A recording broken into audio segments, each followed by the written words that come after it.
What's up, Itoba? My name is Andre, and before I go into today's video, let me ask you for one thing right away. If you can leave a like, thank you so much for that. It's the best way to show support. If you are new to my channel, also consider to subscribe. Now, two things. I have a Discord server with more than 1000 members. Link below the video if you want to join. Totally free. There is no reason to not do it. Amazing place to interact with me or to interact with other collectors. And I also have a Patreon community. That's the best way to support the channel, where I put content every week. If you join the Patreon today, you have access to more than 100 exclusive videos. Yeah, that's right, I know it's a crazy number, but I've been working quite hard on the Patreon side. That said, let's go into this one, and I hope you find some value. The question number one goes this way. The wave of red cards from Topps Chrome has already passed, and I was immensely surprised by how strong the market was in absorbing them. What are your thoughts? So, thank you so much for the question, my friend. This is an amazing one. It's a super relevant topic right now in the market. A lot of people are talking about this situation. A big collector ended up putting a lot of Topps Chrome 2017 Reds in the market, and they are kind of expensive. They are very scarce. If you are not aware, they are out of 10. So the market ended up observing them quite well in my perspective. But that said, look, let's start with the Modric card that everyone has an opinion. It's a great card, but a lot of shilling going around on a card like this, and this logic can be applied to almost any red I saw on eBay. I've been talking about this set for a long time. I think with Prism 2014 World Cup, Chrome have the best chance to actually perform well long run. So in terms of long run perspective, I really like the set. This should be no surprise to anyone that watches me. I think have a great potential to be a historical set. That said, these auctions are shielded, and there is no doubt about that. And even if some people paid for those cards, they still got shield. I think the Modric goes very well into what I'm trying to say. If you look at Terapic, the card appears there, and from what I understand, Terapic just shows paid items. So that being the case, yes, someone paid 10k for that Modric that you are seeing on the screen. It does not mean the card end up, just because someone pays does not mean the card was not shielded, because that was the case 100%, and I will explain why. Our market lacks collectors that can hold high-end cards. I think that's another hot take that some people may not like, but is actually a perspective that more people are also getting right now. We are a bit better in low/mid-end when it comes to true collectors. Something that I have been talking also for a long time. High-end collectors are kinda irrational, but they have status and they can lead other people into really bad decisions. This may hurt some people, but that's the reality.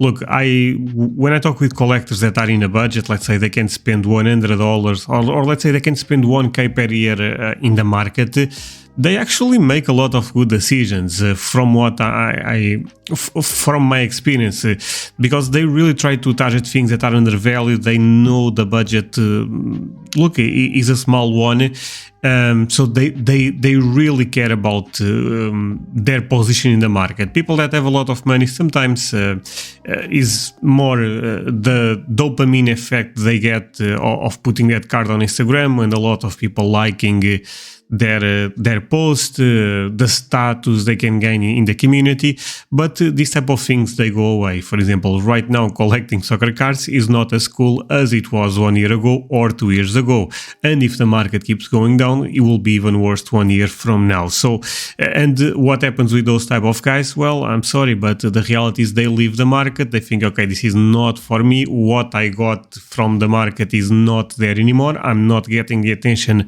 I really like, so I'm out. And of course, high-end tends to suffer because of that. Soccer in particular tends to be quite bad, I have to say it. Other markets, they are a bit more stable, but even if you follow other podcasts related with baseball cards, specific even more basketball cards, this is also happening there right now. I do things this way, so this is basically my advice to all of you guys. If I want a card, I do, first of all, I do my own research, and I try to come with a price that finds it's for me a sweet spot between what I'm okay paying versus what I consider actually a nice deal. Look, sometimes certain cards I'm okay paying a bit more because I believe so much in the long run for them, but that actually tends to be rare. I like to pay at market price that I consider fair, or preferably even under value of the last camp. For example, do I win a lot of stuff? No, I mean that's the reality, but when I win I'm normally quite happy, and even that happening sometimes I lose money. So lose money because the market keeps going down, and what was a good buy all of a sudden is not a good buy. But at least my entry point needs to be good for the time I'm operating on the market trying to acquire that card. So this is my advice: do your own research on a card like this. If you want to buy this card, you think, okay, for me the fair value will be random numbers, but let's say 2k to 5k, then you close the gap a bit. Okay, 2k to 2.5k is where I feel comfortable. What would be a deal? 1.5k. I'm okay going for the fair price, or paying even a bit more, let's say going until 3k, or do I stick with 1.5k and try to get a deal?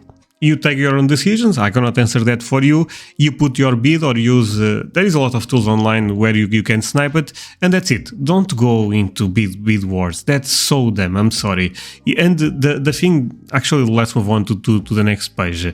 So, Modric got paid? I think so, because it appears on Terapeak. But... take a look at the history. By the way, Modric was not even the worst. I saw a couple of crazier ones.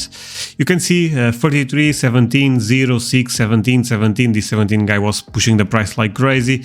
78, 17. And the thing is the person that with 33 that paid basically was quite chilled. I mean, and again, Terapeak shows this was paid, but if I had to guess, it's still not I had to guess. I'm sorry. For me, it's still quite unbelievable that someone paid 10k for a Modric. I mean, Modric does not make a top 10 type of list. Probably does not make a top 20 type of list. Do I love Modric? 100%. But long run, you know, when the different generations enter the market, Modric may not be as relevant as people may believe it. At least not as relevant as 10k. You know what I mean? So yeah, when we look at this, is a bit obnoxious. Let's assume this person, the 33, is actually a person that really wanted the card. That person also does not understand how the market works. I'm sorry, because when you push versus feedbacks like 0 and 6. You may have to rethink what you are doing in the market. I'm sorry, but there is no way. This card, look, you have here the last sales. A PSA 9 sold for 1.3k. By the way, I don't think a PSA 10 should be much more than a PSA 9 in a set where the card is already out of 10, but there is a premium for the 10, so basically double. 3.4, actually even more than double. 3.4 for the Modric PSA 10. This was in July 2023, not that long time ago. I know at one point, and the market was a bit stronger, someone offered me 4k for my Iniesta Red. So kind of in line with Modric, more or less. The market was also a bit stronger at the time. This sale is this is just ridiculous. I mean, makes not a lot of sense. I hope the person is happy with the card, to be fair, but do I think this is a great buy? No. If another appears in the market, can go for 3k, 2k, quite easy. If you look at this bidding, this card could have finalized between 1.5k to 3k, 4k, not much more than that, if I have to shoot my prediction out there. Suarez was another great example. I mean, Suarez, I was looking at the bidding history, is people with 1, 0, members that are not registered anymore on eBay. So you guys can see how crazy this ended up happening. But yeah, also appears paid. So, oh well, this kind of sucks for one reason.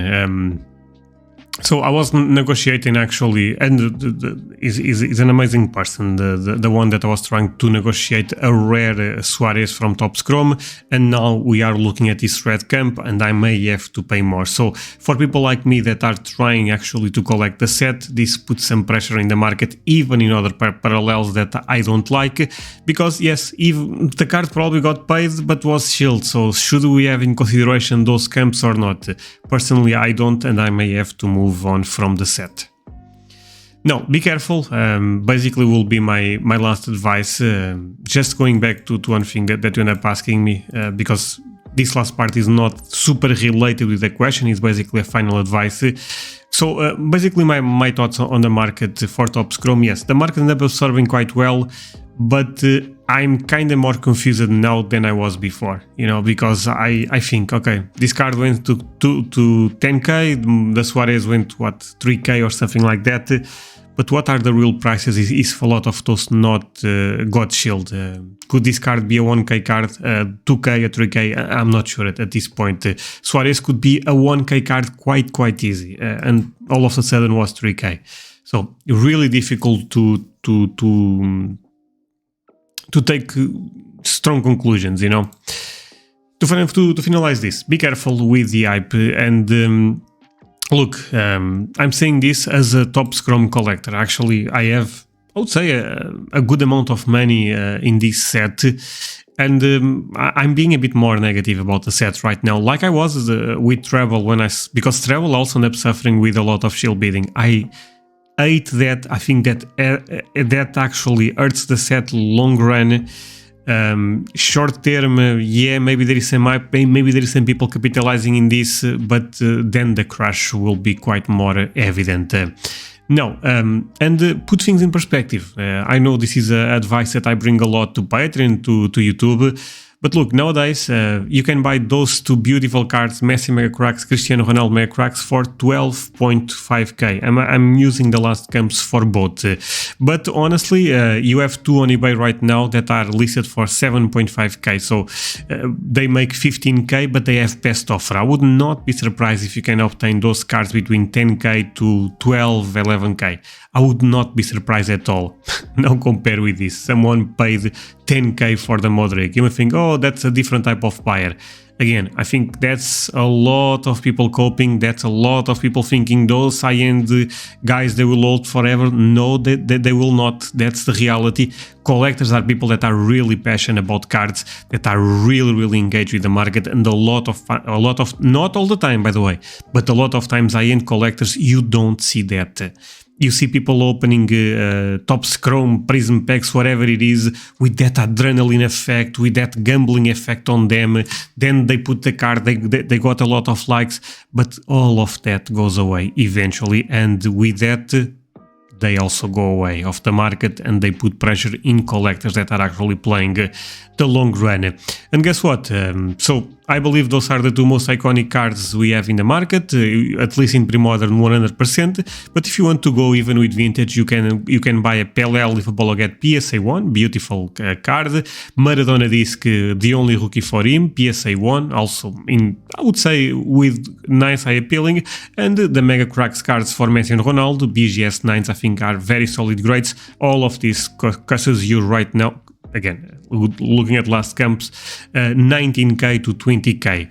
I know it's more than the Modric, but again, imagine that red Modric is half of the four most iconic cards we have in the market.